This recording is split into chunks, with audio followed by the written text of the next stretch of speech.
Hey guys, how's it going? Mega Gears here. So, I was taking my time reading Powergirl, the Power Trip trade. I think that was basically the whole collection of Jimmy Palmiotti and Amanda Connor's run. I think it was 12 issues, because I can't find anything else after that.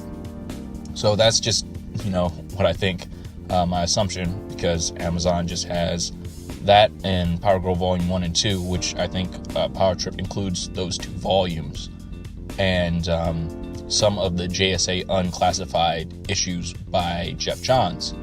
So, brief rundown. It's good, it's fun, good art. This has made me a Karen Starr fan. It's cool because her and another character named Atlee, who's kind of like her sidekick, who is also named Tara. So I guess she's a clone or something, but she's a good guy. She kind of has this, Tara,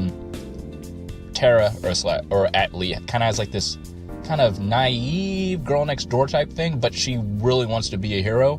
Apparently, Amanda Connor and Jimmy Palmiotti did a 4-issue miniseries on her, so I might go and pick that trade up. But it's one of those examples of a really well-written story that's not just, hey, the first ever comic with a female lead. No, it's just a fun superhero story that has some really good humor. There's some moments in there.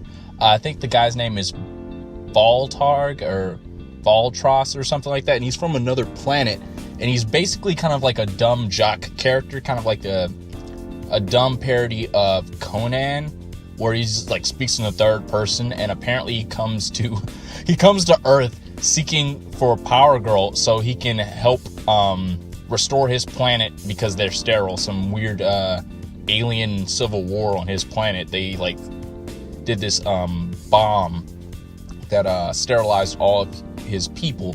So he goes to her to basically make babies or something like that, and that's like the weirdest plot. And he stages this crazy thing to have this alien from another dimension that's virtually unbeatable on her planet, so he could beat the beast, right? So he could look cool in front of her. So basically he's trying to show off, to show how cool he is, so she'll want to get with him and mate with him. So it's like, why, who goes through all this? And it's funny because she's like, wait, you did all this to impress me, but you ended up putting planet Earth in danger because the thing is virtually unbeatable. So how'd you think this was gonna work? He's like, well, I was gonna beat him convincingly, then shoot him back in the portal and make him go away. But since my portal controller is destroyed, we're kind of screwed. So Karen flips out on him and is like, I swear I'm gonna kill you, dude. You're the biggest idiot I've ever seen. You have a lot of funny dumb moments like that. And also just it bounces between her being Power Girl, her relationship with Atlee, and also her kind of personal life at her job, because she runs a company as well. It's like a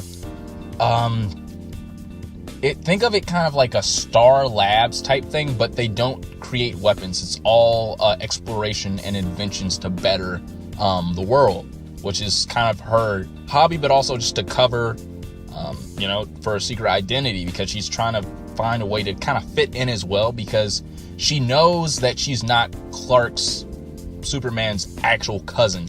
It's this whole thing with her being from another Earth that's no longer around and all this other type of stuff. So she's really just trying to find herself. And it's convincing, because who hasn't gone through that moment where they're just trying to figure out, I don't know what to do with my life. I'm trying to figure out my place in the world. I feel isolated and alone. But at the same time, you don't want to admit those things because you don't want to feel weak and, all those type of insecurities. Everyone just kind of dealt with that at some point in time in their life. But they don't make her a damsel in distress either. So it's fun how they do this, and I really wish this would have went on longer. Apparently, it got canceled after 20-something issues, but I couldn't get a hold of the other stuff. I went on Amazon trying to search for it, and there was a trade with the last couple issues with my Power Girl and Batman team up, but that thing has been out of print for so long that it's selling for $80 and $90, and I'm just not gonna throw that amount of cash at a trade, period. I personally think my cutoff is $50. Anything more than that, I think that's just asking too much. I might as well just hunt down for the floppies, because that would be a cheaper alternative. But yeah, guys, Definitely a read for me. I would suggest it's a good read. Definitely pick it up if you haven't. If you're curious about Powergirl, this is a great jumping on point.